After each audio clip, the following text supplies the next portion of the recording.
Assalamualaikum warahmatullahi wabarakatuh. Nama saya Musthalif Fakih dengan NPM 2001010037.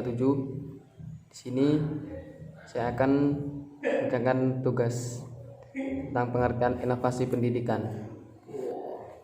Inovasi pendidikan adalah inovasi dalam bidang pendidikan atau inovasi untuk memecahkan masalah pendidikan. Jadi, inovasi pendidikan ialah suatu ide, barang, metode yang dirasakan atau diamati sebagai hal yang baru bagi seseorang atau sekelompok orang, masyarakat, atau baik berupa hasil invensi atau discovery yang digunakan untuk mencapai tujuan atau untuk memecahkan masalah pendidikan. Pendidikan adalah suatu sistem, maka inovasi pendidikan mencakup hal-hal yang berhubungan dengan komponen sistem pendidikan, baik sistem dari dalam sekolah, perguruan tinggi, atau lembaga pendidikan yang lain maupun sistem pendidikan dalam arti luas, misalnya sistem pendidikan nasional. Dengan demikian, inovasi diharapkan dapat meningkatkan kualitas pendidikan atau pembelajaran, dan dalam konteks ini, peran guru akan sangat menentukan dalam adopsi inovasi pada proses pendidikan atau pembelajaran. Oleh karena itu, dalam menyikapi suatu inovasi, diperlukan suatu pemahaman yang baik. Hal ini dimaksudkan agar inovasi dapat memberi nilai tambah bagi dunia pendidikan. Kemudian yang selanjutnya yakni sasaran inovasi pendidikan. Faktor-faktor utama yang perlu diperhatikan dalam inovasi pendidikan adalah guru, siswa, kurikulum atau fasilitas, dan program ataupun tujuan. Yang pertama yakni guru. Guru sebagai tombak dalam pelaksanaan pendidikan merupakan pihak yang sangat berpengaruh dalam proses belajar mengajar. Dalam suatu inovasi pendidikan, gurulah yang utama dan pertama terlibat karena guru mempunyai peran yang luas sebagai pendidik, sebagai orang tua, sebagai teman, sebagai dokter, sebagai motivator, dan lain sebagainya. Kemudian yang kedua yakni siswa.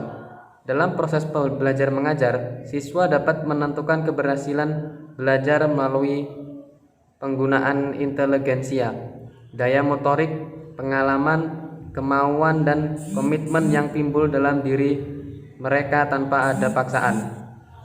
Kemudian yang ketiga yakni kurikulum. Kurikulum pendidikan lebih sempit lagi kurikulum sekolah, meliputi program pengajaran dan pangkatnya, merupakan pedoman dalam pelaksanaan pendidikan dan pengajaran di sekolah. Dalam pembaruan pendidikan, perubahan itu hendaknya sesuai dengan perubahan kurikulum atau perubahan kurikulum diikuti dengan pembaruan pendidikan, dan tidak mustahil perubahan dari keduanya akan berjalan searah. Kemudian yang keempat yakni fasilitas. Fasilitas termasuk sarana dan prasarana pendidikan. Tidak bisa diabaikan dalam proses pendidikan, khususnya dalam proses belajar mengajar. Dalam penerapan suatu inovasi pendidikan, fasilitas perlu diperhatikan, misalnya ketersediaan gedung sekolah, bangku, meja, dan sebagainya.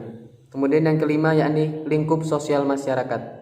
Dalam menerapkan inovasi pendidikan, ada hal yang tidak secara langsung terlibat dalam perubahan tersebut, tetapi bisa membawa dampak, baik positif maupun negatif.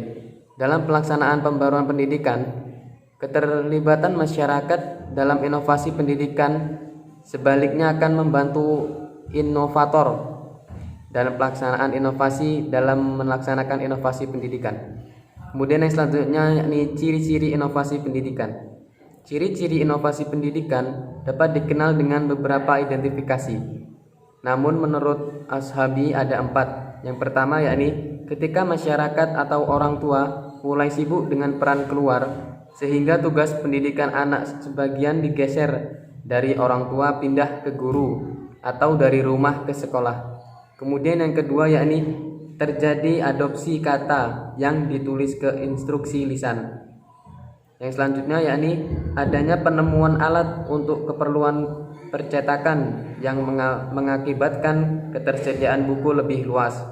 Kemudian yang keempat yakni adanya alat-alat elektronika yang bermacam-macam seperti radio, telegram, telepon, TV, komputer, LCD proyektor, dan lain sebagainya. Kemudian yang selanjutnya yakni prinsip-prinsip inovasi pendidikan. Peter M. Drucker, seorang penulis terkenal, dalam bukunya Innovation and Entrepreneurship mengemukakan beberapa prinsip inovasi. Yang pertama yakni inovasi memerlukan analisis sebagai kesempatan dan kemungkinan yang terbuka. Kemudian yang kedua yakni inovasi sifatnya konseptual dan perseptual. Yang ketiga, inovasi harus dimulai dengan yang kecil. Yang keempat yakni inovasi diarahkan kepada kepemimpinan atau kepeloporan. Pembahasan selanjutnya yakni dampak inovasi pendidikan. Dampak positif dan negatif inovasi pendidikan. Yang pertama, dampak positif di bidang teknologi komunikasi. Yang pertama yakni munculnya media massa, khususnya media elektronik. Yang kedua yakni munculnya metode-metode pembelajaran yang baru. Serta yang ketiga yakni sistem pembelajaran tidak harus tatap muka.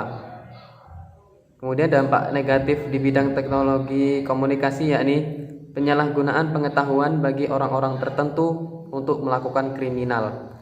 Kemudian yang selanjutnya yakni dampak positif di bidang informasi dan komunikasi. Yang pertama, kita akan lebih cepat mendapatkan informasi-informasi yang akurat dan terbaru dimanapun melalui internet. Yang kedua yakni kita dapat berkomunikasi dengan teman maupun keluarga yang sangat jauh hanya dengan menggunakan handphone. Dampak negatifnya di bidang informasi dan komunikasi yakni penggunaan informasi tertentu yang terdapat di internet yang bisa disalahgunakan oleh pihak tertentu untuk tujuan yang salah. Kemudian dampak positif di bidang sosial budaya. Dampak positifnya yakni semakin banyak wanita yang memasuki bidang politik. Kemudian dampak negatifnya yakni kemerosotan moral di kalangan warga masyarakat. Kesimpulan dari pembahasan saya tadi yakni inovasi pendidikan sebagai usaha perubahan pendidikan tidak bisa berdiri sendiri, tapi harus melibatkan semua unsur yang terkait di dalamnya, seperti inovator penyelenggara inovasi seperti guru dan siswa. Di samping itu, keberhasilan inovasi pendidikan tidak saja ditentukan oleh satu atau dua faktor saja, tetapi juga oleh masyarakat serta kelengkapan fasilitas inovasi pendidikan. Sarannya yakni sebagai seorang pendidik, hendaknya harus melaksanakan dan mengimplementasikan kualitas pendidikan. Dengan meningkatkan kualitas pendidikan, berarti sumber daya manusia yang terlahir akan semakin baik mutunya dan akan mampu membawa bangsa ini bersaing sehat dalam segala bidang di dunia internasional sesuai dengan tujuan pendidikan nasional. Demikian penjelasan dari saya, kurang dan lebihnya saya mohon maaf. Saya akhiri, wassalamualaikum warahmatullahi wabarakatuh.